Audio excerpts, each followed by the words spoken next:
নমস্কাৰ, মই এতিয়া মুম্বাইত আছোঁ, মহাৰাষ্ট্ৰত। এটা দলীয় কামত মই মুম্বাইলৈ আহিছিলোঁ আৰু এটা খুব গুৰুত্বপূৰ্ণ বিষয়ত আপোনালোকৰ সন্মুখত মোৰ বক্তব্য প্ৰকাশ কৰিবৰ কাৰণে আজি এই ভিডিঅ'টো বনালোঁ। মই সংবাদ মাধ্যমত পালোঁ যে অসমত নিৰ্বাচন আয়োগে অসমৰ ভোটাৰ তালিকাত নতুনকৈ নাম ভৰ্তি কৰিবৰ কাৰণে ব্যৱস্থা গ্ৰহণ কৰিছে। সেইটো এটা এজ ইউজুৱেল এটা ব্যৱস্থা থাকেই, কিন্তু কালি আমাৰ ইলেকশ্যন কমিশ্যনাৰে অসমৰ ইলেকশ্যন কমিশ্যনাৰে ঘোষণা কৰিছে যে এইবাৰ আপোনাৰ নমিনেশ্যন পেপাৰ দাখিল কৰাৰ, মই ধৰক MLA উঠিব খুজিছোঁ, মোৰ নমিনেশ্যন পেপাৰ দাখিল কৰাৰ দুদিনৰ আগলৈকে, নমিনেশ্যন পেপাৰ দাখিল কৰাৰ দুদিনৰ আগলৈকে অহা যিকোনো মানুহে আমাৰ অসমত এইবাৰ ভোটাৰ তালিকাত নাম অন্তৰ্ভুক্ত কৰিব পাৰিব আৰু ভোটাৰ তালিকাত নাম অন্তৰ্ভুক্ত কৰি তেওঁলোকে ভোট দিব পাৰে। দুদিনৰ আগত আহিলেই হৈ যাব বুলি কৈছে। তো এটা ভয়ংকৰ ঘটনা এইটো এটা। মই ভাবোঁ যে এই ঘটনাটো এটা গেম চেঞ্জিং এটা ব্যৱস্থা তেওঁলোকে কৰিব খুজিছে। একদম গোটেই মানে খেল বদলাই দিব পৰা এটা সাংঘাতিক ভয়ংকৰ এটা ঘটনা নিৰ্বাচন আয়োগে অসমত কৰিব খুজিছে। আপুনি নিজে এবাৰ কল্পনা কৰক যে বিহাৰৰ পৰা এজন মানুহ আহিলে, উত্তৰ প্ৰদেশৰ পৰা এজন মানুহ আহিলে, কৰ্মসূত্ৰে বুলি কৈছে, তেওঁলোকে লেবাৰ কৰিবলৈ আহিলে, অন্য কোম্পানীত কাম কৰিবলৈ অহা দেখুৱালে আৰু এটা ঘৰত থকা দেখুৱালে আৰু থকা দেখুৱাই তেওঁ কেইদিনমানৰ আগতে বিহাৰত ইলেকশ্যনত ভোট দি আহিছিলে, তেওঁ কেইদিনমানৰ আগত UPত ভোট দি আহিছিলে, তেওঁ হাৰিয়ানাত ভোট দি আহিছিলে, তেওঁ আহি অসমত মানে আপোনাৰ ভোটাৰ তালিকাত নাম অন্তৰ্ভুক্ত কৰিলে আৰু ভোটাৰ তালিকাত নাম অন্তৰ্ভুক্ত কৰি তেওঁ তাত ভোট দিবলৈ বিচাৰিলে। এইটো আপুনি নিজে ভাবকচোন। আগতে এখন ৰাজ্যৰ মানুহে ৰাজ্যখনৰ চৰকাৰখনক নিৰ্বাচিত কৰে, এতিয়া এটা দলৰ মানুহে তেওঁলোকৰ দলক ভোট দিবৰ কাৰণে এনেকৈ বেলেগ এখন ৰাজ্যৰ পৰা বেলেগ এখন ৰাজ্যলৈ মানুহ লৈ আহিব পাৰিব। আপোনালোকে নিশ্চয় দেখিছে যে HRIক লৈ সাংঘাতিক ধৰণে গোটেই ভাৰতবৰ্ষ যদি হুলস্থুল লাগি থকাৰ সময়তে অসমত HRIR নহ'ব বুলি ঘোষণা কৰিছিলে, কিন্তু এতিয়াতো দেখা গ'ল যে HRI বাপেক কৰিবৰ কাৰণে ব্যৱস্থা কৰিছে।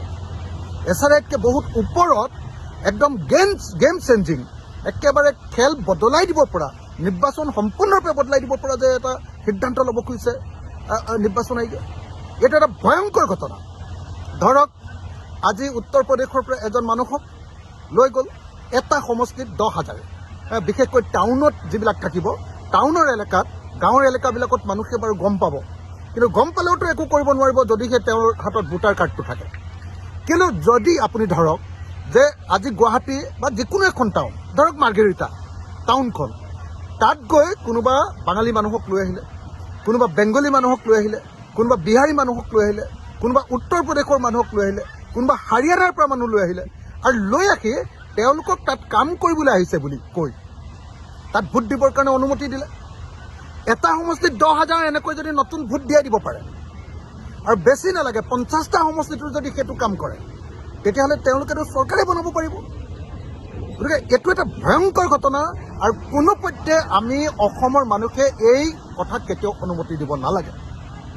আমি অসমৰ মানুহে অসম চৰকাৰ গঠন কৰিব খোজোঁ, আমি অসমৰ মানুহে অসমৰ কল্যাণকামী চৰকাৰ গঠন কৰিব খোজোঁ, কিন্তু সেই চৰকাৰ নিজৰ মতে বনাবৰ কাৰণে বিজেপিয়ে এতিয়া নিৰ্বাচন আয়োগৰ সহযোগত এই যি ব্যৱস্থা কৰিব খুজিছে যে নমিনেশ্যন পেপাৰ দাখিল কৰা 2 দিনৰ আগলৈকে মানুহে নিজৰ নাম অন্তৰ্ভুক্ত কৰিবৰ কাৰণে আবেদন কৰিব পাৰিব আৰু কৰ্মসূত্ৰে ভাৰতবৰ্ষৰ যিকোনো এখন ঠাইৰ পৰা অহা মানুহে পাৰিব। সেইটো তেতিয়াহ'লে বিদেশীবিলাকেও পাৰিব। আজি বহুত বিদেশী চৰকাৰে নিজেই কৈ আছে যে ভুৱা আইডেণ্টিটি কাৰ্ড, ভুৱা ভোটাৰ কাৰ্ড তেওঁলোকৰ আছে। তেওঁলোকে কোনোবা এটা ঠাইৰ পৰা কোনোবা এটা ঠাইলৈ আহি, ধৰক আজি হিন্দু বেংগলী বাহিৰৰ পৰা অহা বাংলাদেশী এজনে এটা ঠাইৰ পৰা আহি লৈ কোনোবা এটা সমষ্টিত আপোনাৰ ভোট দিয়াব লাগে আৰু অসমতে 2টা ঠাইত কৰাই দিব পাৰিব তেওঁলোকে।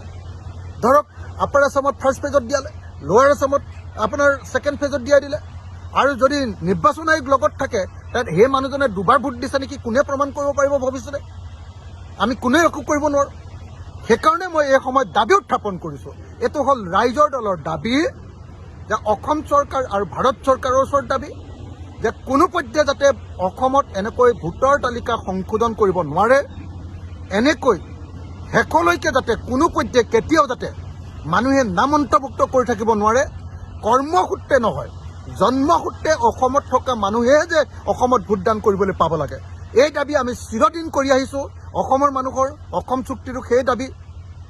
আপোনালোকে সকলোৱে জানে যে অসম চুক্তিৰ 6 নম্বৰ দফায়ো সেই কামকে কৰিব খুজিছে, 5 নম্বৰ দফায়ো সেই কামকে কৰিব খুজিছে। অসমীয়া জাতিৰ প্ৰধান সপোন হ'ল সেইটো যে বাহিৰৰ ভোটাৰে আহি যাতে কেতিয়াও এনেকৈ আমাৰ ৰাজনৈতিক অধিকাৰ কাঢ়ি ল'ব নোৱাৰে। এতিয়া বিজেপিয়ে নিজৰ স্বাৰ্থত এই কাম নিৰ্বাচন আয়োগৰ জৰিয়তে কৰাব খুজিছে আৰু সমগ্ৰ অসমীয়া জাতি ইয়াৰ বিৰুদ্ধে প্ৰতিবাদ সাব্যস্ত নকৰোঁ তেতিয়াহ'লে নিৰ্বাচন আমাৰ কাৰণে প্ৰহসনত পৰিণত হ'ব আৰু সদায় নিৰ্বাচনত কেৱল বিজেপিয়ে জিকিব পাৰিব। সেইকাৰণে মই সকলো অসমবাসী ৰাইজ, সকলো ৰাজনৈতিক দল, সকলো সংগঠন, বিশেষকৈ জাতীয় সংগঠন এইবিলাক যি নিজৰ জাতিৰ অস্তিত্বৰ কাৰণে মাত মাতি আছে, সকলোকে ইয়াৰ বিৰোধিতা কৰিবৰ কাৰণে মই তেওঁলোকক সকলোকে আহ্বান জনাইছোঁ, অনুৰোধ জনাইছোঁ।